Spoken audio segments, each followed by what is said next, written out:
എന്താണ് വിശേഷം? എല്ലാവർക്കും സുഖമല്ലേ? എനിക്ക് ജോലിയില്ലാതിരുന്ന സമയത്താണ് അനിയൻ വിളിച്ചിട്ട് അവൻ്റെ വണ്ടിയിൽ ചെല്ലാൻ പറയുന്നത്. തമിഴ്നാട്ടിൽ നിന്ന് മെറ്റീരിയൽസ് എടുത്തുകൊണ്ട് പോകാൻ വിളിക്കുന്നത്. അങ്ങനെ കുറച്ച് നാൾ അവൻ്റെ ഒപ്പം ടിപ്പറിൽ ഓടി. ട്രെയിലറിനെ അപേക്ഷിച്ച് നോക്കുമ്പോൾ 16 വീലിന് യാത്രാസുഖം കൂടുതലാണ്. വണ്ടി ഓടിക്കാനും സുഖമാണ്, തെറുപ്പ് കുറവാണ്, നല്ല സുഖമായിട്ടിരുന്ന് പോവാം, അതിൻ്റെ ബാക്ക് ബെർത്തിൽ കിടന്ന് പോവാം. അപ്പോൾ അങ്ങനെ ഇരിക്കുമ്പോഴാണ് അവനൊരു പുനലൂരിലൊരു ട്രെയിലറിൽ വേക്കൻസി ഉണ്ടെന്നറിഞ്ഞ് അവന് അതിൽ ജോലി കിട്ടുന്നത്. അപ്പോൾ പുനലൂരുള്ള സുനിലണ്ണൻ്റെ വണ്ടിയിൽ അവൻ കയറുകയും അതിനുശേഷം എന്നെ കൂടെ കൊണ്ടുപോവുകയും അതിൽ നമ്മൾ രണ്ടുപേരും കൂടെ ഡബിൾ ഓടുകയും പിന്നെ അവൻ്റെ ലീവ് ഞാൻ ഓടാൻ പോയി. പിന്നെ നമ്മൾ രണ്ടുപേരും കൂടെ മാറിയും തിരിഞ്ഞ് സിംഗിൾ ആയിട്ട് ഓടുകയുണ്ടായി. അപ്പോഴും നേരത്തെ ഓടാൻ പോയ സൗവർണിക എന്ന ഭാരതൻസ് ട്രെയിലറിനെ അപേക്ഷിച്ച് ഇതിൽ 2-3 മോഡുകളുണ്ട്. എക്കോണമി, ഹെവി, ടർബോ എന്ന 3 മോഡുകളുണ്ട്. എക്കോണമി നമ്മൾ ലോഡില്ലാതെ കാലിക്ക് മെയിൻ റോഡൊക്കെ ഓടുമ്പോഴത്തേക്കാണ് എക്കോണമി ഇട്ട് ഓടാറുള്ളത്. ലോഡുള്ളപ്പോഴത്തേക്ക് നമ്മൾ ഹെവി ഇട്ടാണ് ഓടാറുള്ളത്. അത്രയ്ക്ക് വലിയ കയറ്റത്തിൽ നിർത്തിയെടുക്കുക അതൊക്കെ വേണ്ടിയിട്ടാണ് നമ്മൾ ഈ ടർബോ മോഡ് ഉപയോഗിക്കുന്നത്. അതിന് വേണ്ടിയുള്ള പവർ നമുക്ക് അപ്പോഴും കിട്ടും. നമ്മുടെ നാട്ടിലുള്ള ട്രെയിലറുകളെല്ലാം തന്നെ നല്ല തെറുപ്പാണ്. ഓട്ടത്തിൽ നമുക്ക് കിടന്ന് ഉറങ്ങാൻ വലിയ പാടാണ്. മെയിൻ റോഡുകളൊക്കെ ആണെങ്കിൽ നമുക്ക് കിടന്നുറങ്ങാൻ നല്ല രീതിയിൽ, അല്ലെങ്കിൽ നമ്മൾ ചിലപ്പോൾ ചിലപ്പം താഴെ വീഴാനുള്ള ചാൻസൊക്കെ ഉണ്ട്. അപ്പോൾ ഇതാണ് അനിയൻ ചന്തു. ആദ്യമായിട്ട് ട്രെയിലർ കട്ട് ചെയ്യുന്നതും കപ്ലിങ് ചെയ്യുന്നതും എല്ലാം ആദ്യമായിട്ട് ഈ ട്രെയിലറിലാണ് നമ്മൾ. അപ്പോൾ എല്ലാ വണ്ടിയും പോലെ തന്നെ ഈ വണ്ടിയിലും ഗ്രീസ് അടിക്കേണ്ടതാണ്. നമ്മൾ 2-3 ട്രിപ്പ് കൂടുമ്പോഴാണ്, അതായത് ഒരു ട്രിപ്പ് നമ്മൾ പോയിട്ട് കേരളത്തിൽ നിന്ന് തമിഴ്നാട്ടിൽ പോയി ലോഡ് എടുത്ത് തിരിച്ചു വരുമ്പോൾ ഏകദേശം 250 കിലോമീറ്ററിനകത്താണ് ആവുന്നത്.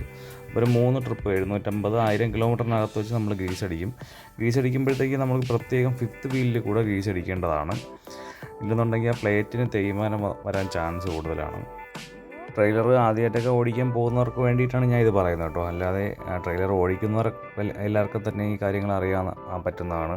നമ്മളെ നാട്ടിൽ സാധാരണ തമിഴ്നാട്ടിലൊക്കെ പോകുമ്പോഴത്തേക്ക് ഗ്രീസ് അടിക്കുമ്പോഴത്തേക്ക് 5th വീലിൻ്റെ താഴെയായിട്ട് ജാക്കി വെച്ച് പൊക്കിയിട്ട് അതിൻ്റെ ഇടയിൽ കാണുന്ന ഒരു 1/2 ഇഞ്ച് 1 ഇഞ്ച് ഗ്യാപ്പിൽ കൂടെയാണ് നമ്മൾ ഗ്രീസ് അടിക്കാറുള്ളത് 5th വീലിലേക്ക്.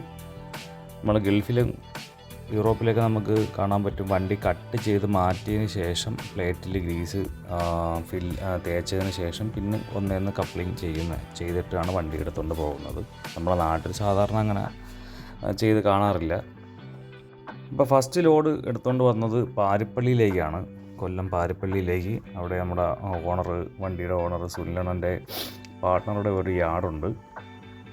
അത് അത്യാവശ്യം സിമ്പിളായിട്ടുള്ളൊരു സൈറ്റാണ് കൊണ്ട് നമുക്ക് ലോഡ് അടിക്കാനായിട്ട്. ലോഡ് കുത്തുമ്പോഴത്തേക്ക് നമ്മൾ മിക്കപ്പോഴും നമ്മുടെ ലിഫ്റ്റ് ആക്സിൽ എല്ലാവരും പൊക്കിയാണ് വെക്കാറുള്ളത്. ലോഡ് കുത്തുമ്പോഴത്തേക്ക് എല്ലാവരും ലിഫ്റ്റ് ആക്സിൽ കൂടി താത്ത് ഇട്ടതിന് ശേഷം മാത്രമേ ലോഡ് തട്ടാൻ പാടുള്ളൂ, ഇല്ലെങ്കിൽ ചിലപ്പോൾ വണ്ടി എടുത്തടിക്കാനുള്ള ചാൻസ് കൂടുതലാണ്. അപ്പോൾ നമ്മുടെ വണ്ടി സർവീസ് ആയിട്ടുണ്ട്. നമ്മൾ വണ്ടി കട്ട് ചെയ്തിട്ട് തലയുമായിട്ട് നമ്മുടെ മഹീന്ദ്രയുടെ കൊല്ലം സർവീസ് സെൻറ്ററിലേക്ക് പോയി. അപ്പോൾ വണ്ടി കിട്ടി തിരിച്ച് ചെന്നപ്പോഴത്തേക്കും തമിഴ്നാട്ടിലേക്ക് സ്കൂൾ ടൈം ആയിട്ടുണ്ടായിരുന്നു. അവിടെ ഒതുക്കിയിട്ട് സ്കൂൾ ടൈം കഴിഞ്ഞതിന് ശേഷമാണ് പിന്നെ ലോഡ് എടുക്കാനായിട്ട് പോയത്.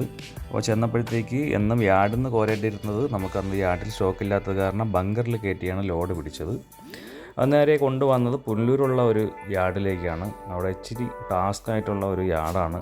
മെയിൻ റോഡിൽ നിന്നൊരു വളവിൽ നിന്ന് വേണം അകത്തോട്ട് റിവേഴ്സ് കയറി പോയിട്ട് വേണം ലോഡ് കുത്താനായിട്ട്. അപ്പോൾ നിങ്ങൾക്ക് എല്ലാവരും കാണാൻ പറ്റും, ലോഡ് നമ്മൾ അടിക്കുമ്പോഴത്തേക്ക് ലിഫ്റ്റ് ആക്സിലും താത്തി ഇട്ടിട്ട് വേണം ചെയ്യാനായിട്ട്. അത് കഴിഞ്ഞ് കാലിയാകുമ്പോഴത്തേക്ക് ലിഫ്റ്റ് ആക്സിൽ പൊക്കി വെച്ച് നമുക്ക് ഓടാൻ പറ്റും. അപ്പോഴത്തേക്കും അത്രയും ആ ടയറിനുള്ള തേയ്മാനം കുറഞ്ഞ് കിട്ടും. ഇതാണ് ആ സൈറ്റ്. 2 സൈഡിൽ നിന്ന് എപ്പോഴും വണ്ടി വരുന്ന റോഡാണ്. 2 സൈഡിലും ആൾക്കാർ നിന്ന് വേണം വണ്ടി തടഞ്ഞു നിർത്തിയിട്ട് നമുക്കവിടെ വണ്ടി കയറ്റാൻ പറ്റത്തുള്ളൂ.